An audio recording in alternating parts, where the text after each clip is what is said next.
Cartas de María. Continuamos con el relato número 18.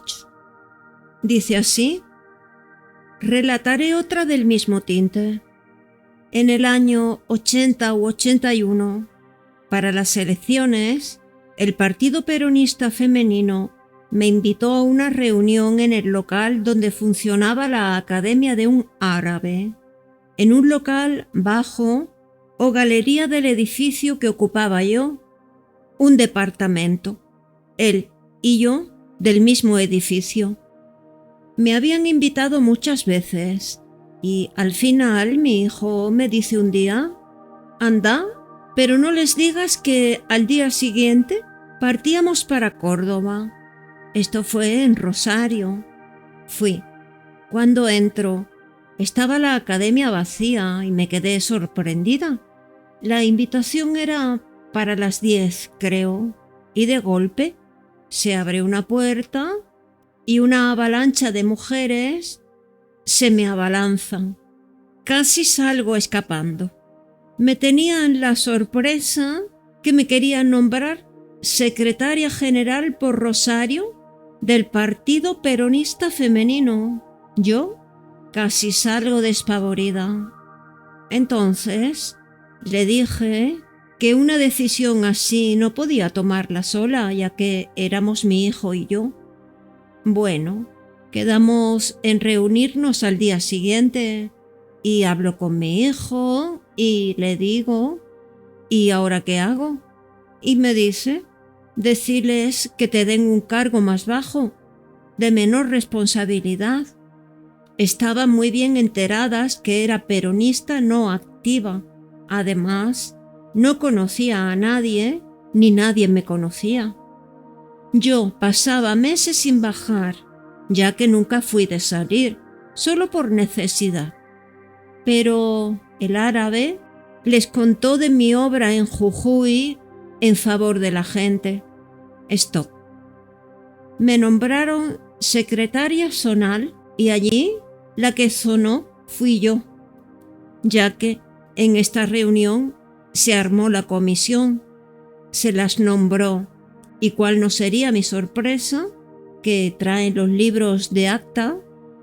La presidenta y toda la comisión firmaron, pero como ya nombraron las suplentes, respiré. Al día siguiente, a las 4, 5 o 6 de la mañana partimos. Lo primero que realicé fue ir a Buenos Aires, a la central, y hablé con el secretario general del Partido Peronista, que era amigo nuestro, y le expliqué. Otro que casi me mata cuando supo que no había aceptado. Estando en Córdoba, pleno centro, fui a una cabina telefónica. Estaba hablando cuando veo un movimiento raro. Veo que mujeres cuchicheaban y se agrupaban sospechosamente. Salí, pagué y salí corriendo despavorida. Ya sospechaba la razón. Era parte de mi agitada vida. El que debe conocer los motivos por lo cual a mí me sucedía esto debe ser el que fuera secretario de Evita. Me pregunto si aún vive. Todas las mujeres me corren y yo me aterré y empecé a correr más veloz. Y al final les dije: me rindo. Riéndome, nerviosa, y les digo: ¿qué pasa? ¿Qué hice ahora? Y me dicen: la vimos y todas pensamos lo mismo. Así que, de común acuerdo, te queremos para el frente de nuestro partido peronista. Y les dije: ay, chicas, lo siento, pero ya me nombraron en Rosario. Ay, pero ¿estás con nosotras en nuestro partido? Sí, les dije. Entonces respiraron y exclamaron, pero se conformaron. El tema es que en esas elecciones se postulaba el expresidente y ganó la presidencia el doctor Piripipi. Con mi hijo estuvimos en el hotel que se lo homenajeaba y él se fue a recibir instrucciones de su Dios, entre comillas, o sea, que no estuvo en el homenaje. Faltó con aviso. Se fue a verlo al presidente Bush padre. Este comentario es solamente por el hecho que, si continuaba, hubiese estado en la contienda electoral de la que surgió y ganó el expresidente. Stop. Seríamos compañeros de fórmula. Guau. Para no desviarme del tema, quiero decir que nunca participé en política, a pesar que mi marido era político por tradición, pero en otro partido, y fue candidato a gobernador por Santa Fe.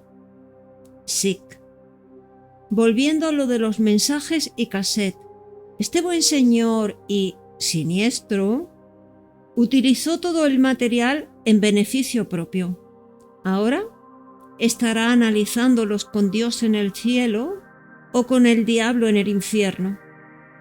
Voy a comentar una experiencia que me tocó vivir. Primero tendré que retrotraerme años en el tiempo. Digamos que tenía o tendría entre 4, 5 o 6 años. No puedo precisar. Yo vivía pidiendo en cada encontronazo que tenía con mi abuelita postiza, la judía. Instantáneamente me encomendaba al Maestro Jesús. Y era el Maestro Jesús quien me protegía en esa época. Yo no sabía. Nunca nadie me había hablado de él. En realidad, nunca nadie se ocupó de mí, ni de explicarme lo inexplicable. Me crié como un perrito sarnoso. Guau. Yo decía, Maestro, ayúdame. Hasta hoy, ayúdame, protégeme. Voy a ser buena, me voy a portar bien. No voy a hacer renegar a la abuelita. En fin, era mi centinela. Nunca lo había visto, ni sé por qué lo invocaba, pero estaba dentro mío. Tal es así que le tenía devoción, adoración, porque presentía que me escuchaba, ya que nunca tuve ni quien me escuchara o se ocupase de mí. Hoy yo lo justifico todo, principalmente a eso. No es que me quiera dar consuelo, pero era muy sugestivo el tema. Pero de ayer a hoy es súper lógico que si debía solamente meditar, pensar a lo que me debía dedicar, en boca cerrada no entran moscas, dicen, y teniendo la boca cerrada no se desperdicia energía, sino que se lo digan a los grandes pensadores. Uf. Prosigo. Repito, tal es así que en una oportunidad, cuando mi abuelita salió a la puerta de la calle a comprar carne, ya que entonces estaban las carnicerías ambulantes, o sea, jardineras o unas camionetas refaccionadas para tal fin, tenían una especie de mostradorcito con la ranura para el serrucho, colgadas del techo con ganchos, la carne retaseada. El mostrador, aluminio de chapa color aluminio. Lo forraban y cerraban por dentro con tela metálica. Y el carnicero dentro con la carne. El cliente elegía y por lo general viajaban 2 personas. Una manejaba, la otra despachaba. Bien, aprovechando que se ausentaba unos minutos, salí del gallinero en que me tenía encerrada y que ya comenté al principio de esta página. Me introduje en la habitación que pernoctaban mi abuelita y mi abuelo. Lo decidí y actué, como fue siempre hasta el día de hoy. Mis actos son de arrojo. Pienso y actúo. No medito, no calculo, no analizo. De allí que me estrello de narices. Prosigo. Entré en la habitación y vi encima de la cómoda una polvera y buscaba una medallita del Maestro Jesús y encontré medallas de todo tipo y tamaño. Busqué un alfiler de gancho y por suerte lo encontré. Junté todas las medallas en el alfiler de gancho. Me las coloqué en el pecho, lado del corazón. Bien, llegó su amiga judía de 18 años y a ella le ocultaba que yo permanecía en el gallinero por disposición de ella. Entonces me hacía salir. Yo, de la alegría, comencé a saltar y a decir: la abuelita, la abuelita. Al saltar, las medallas comenzaron a golpearse entre sí y la abuelita, de un manotazo, me levantó el delantal y vio las medallas.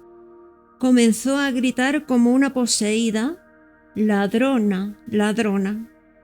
Uy, de película sí, pero de terror.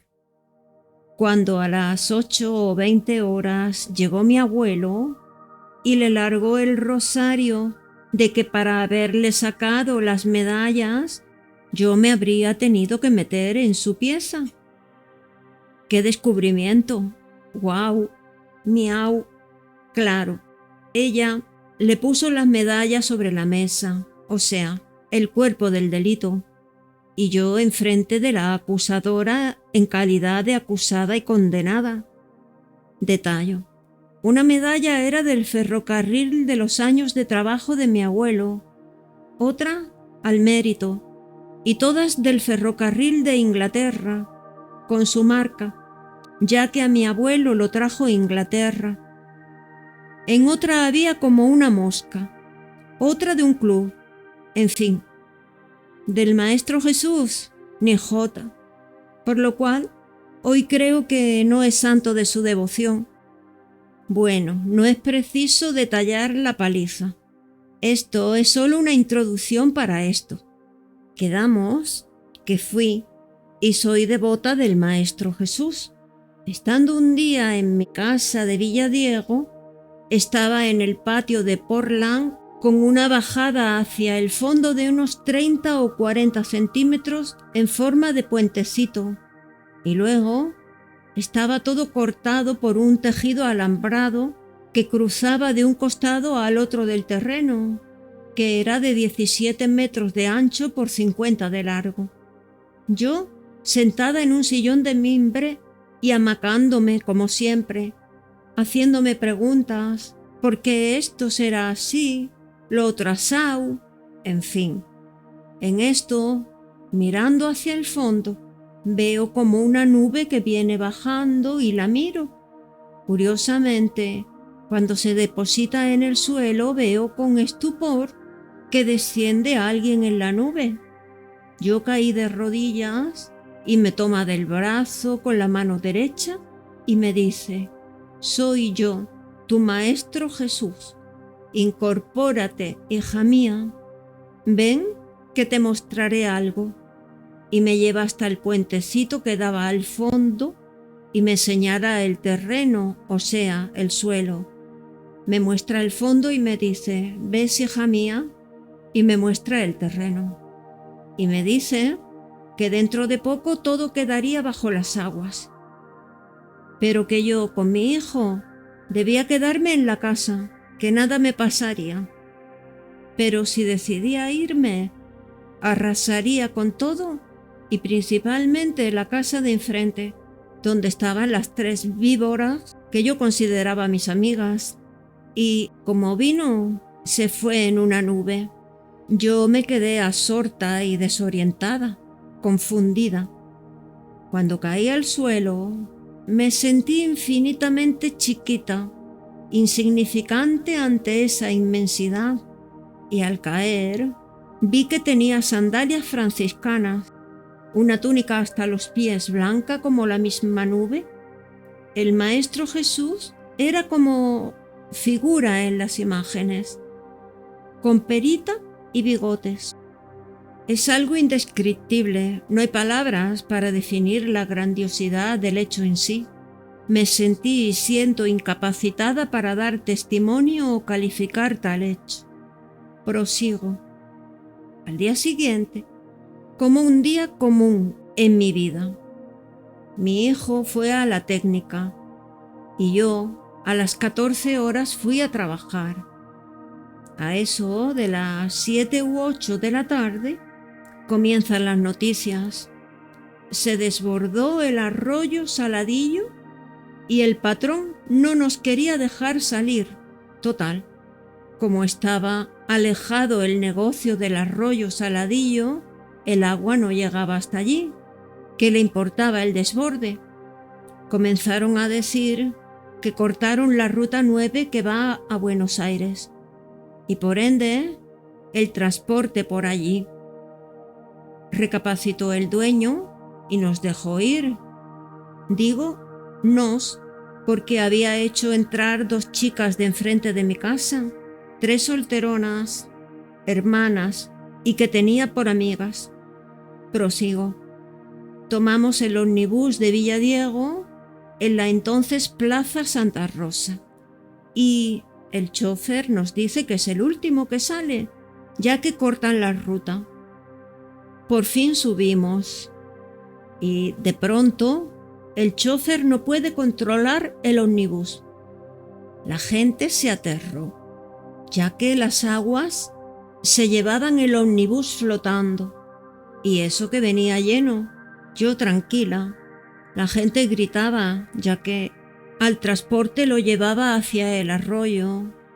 El agua comenzó a inundar el ómnibus por el estribo, pero justo se topó con un trecho elevado y el chofer lo pudo maniobrar, lo afirmó y pudo encarrilar hacia la ruta. Todos respiraron y por fin llegué a casa con mi hijo. A pesar que el colectivo estaba repleto, la fuerza de las aguas era atroz. Siguió creciendo. La familia de las 2 chicas de enfrente las estaban esperando para fugarse de Villadiego. Quedó como solía suceder en las películas del oeste, abandonado.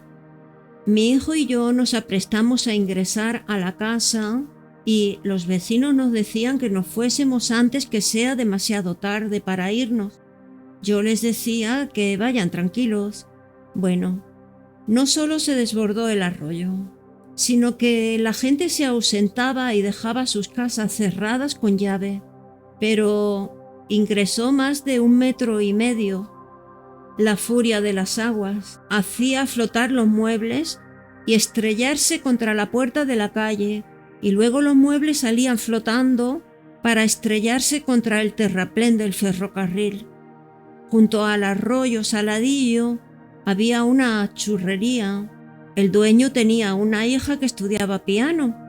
El piano salió lo más campante flotando y también fue a estrellarse contra el terraplén. El tema era que el agua crecía en forma amenazante. Yo continuamente ponía palitos secos y a ver si seguía subiendo, sin ningún temor junto a mi hijo. A eso de las 3 o 4 de la madrugada, recién comenzó a retroceder, o sea, a bajar el agua. Entonces, recién nos fuimos a dormir, mi hijo y yo. El agua llegó hasta la cuneta de frente de mi casa y, por el fondo, llegó hasta el puentecito en que estuvo el Maestro Jesús y luego retrocedió. Si lo que quería el Maestro Jesús fue probar mi fe, ustedes juzguen. En otra oportunidad, llaman a mi puerta, me asomo a la galería y veo un señor con una bolsa al hombro derecho. Nota: esto ya lo conté al comienzo de esta página, pero quizás por estar separado no lo hayan interpretado en su justa medida. Al verlo con la bolsa de arpillera interpreté mal, como si hubiese confundido cualquiera como yo. Le dije: espere un momentito, y como estaba friendo milanesas, ya había comprado el pan, ya que estaba por venir mi hijo. Serían cerca de las 11 y salía a las 12. Llegaba 12:30. Le hice sándwich, lo envolví y se lo llevé. Y él me dice: ¿qué es esto? Y le digo: un sándwich de milanesa. ¿Y por qué? Yo le pedí algo y yo casi me muero de la vergüenza. Y me dice, yo trabajo, ofrezco mi trabajo. Si tiene alguna olla, balde o fuentón para que le cambie el fondo. Y le dije, sí, tengo un fuentón. Y me dice, bueno, tráigalo. Y traiga un trozo de chapa, canaleta de zinc. Y justamente había una chapa canaleta de zinc nuevecita. Y se la llevo y él baja la bolsa y saca un yunque y las herramientas. Yo me quedé mirando. Traía una masa y comenzó a enderezar la chapa a mazazos y la dejó derechita. Luego le sacó el fondo al fuentón y con la pinza le hizo una pestaña como de 1 centímetro y puso el fuentón sobre la chapa. Con un lápiz de carpintero marcó y cortó la chapa 1 centímetro más grande. Luego calzó justito y quedó como nuevo y me dice, ahora sí, págueme ya que hice mi trabajo. Y le digo, ¿cuánto es? Ya que antes no me animé. Y me dice, no, eso se lo dejo a su criterio. Lo que usted considere que merece mi trabajo. Allí casi me infarto. Me voy adentro y me quiero morir. ¿Por qué no le habré preguntado antes? ¿Y si no me alcanza? ¿Y si lo que le doy le parece poco? Y bueno, yo me juego y le doy, ya ni me acuerdo cuánto. Y me dice que fui justa y generosa. Yo respiré. Y me dice, bueno, ahora deme el sándwich que me ofreció antes. Yo casi me muero. Mientras él trabajaba, se fueron arrimando los curiosos. Y allí nomás, uno y otro le dijeron, yo tengo una olla, otro, tengo un balde. Y él le dice, no, con lo de la señora no preciso más. Y se fue antes que llegue mi hijo. Cuando se lo cuento me dice, tarada, es el Maestro Jesús, que vino a probar si eras generosa, justa. Él te lo dijo y vos no lo reconocisteis. ¿No ves que sos una tarada? Yo en este mundo no gané ni gano para sustos. Me dice mi hijo, descríbemelo. Le digo, 1,80 m, rubio, ojos color caramelo. Quiero aclarar esto. De ser así, por lógica, es para comerse las uñas, pero con esto confirmaría que el Maestro Jesús viene, se presenta de improviso. Está en nosotros reconocerlo o no, como en este caso. Está escrito en la Biblia, en las parábolas. Viene y nos pone a prueba. Y aquí lo dejamos por hoy. Continuamos el próximo día con el relato 18º.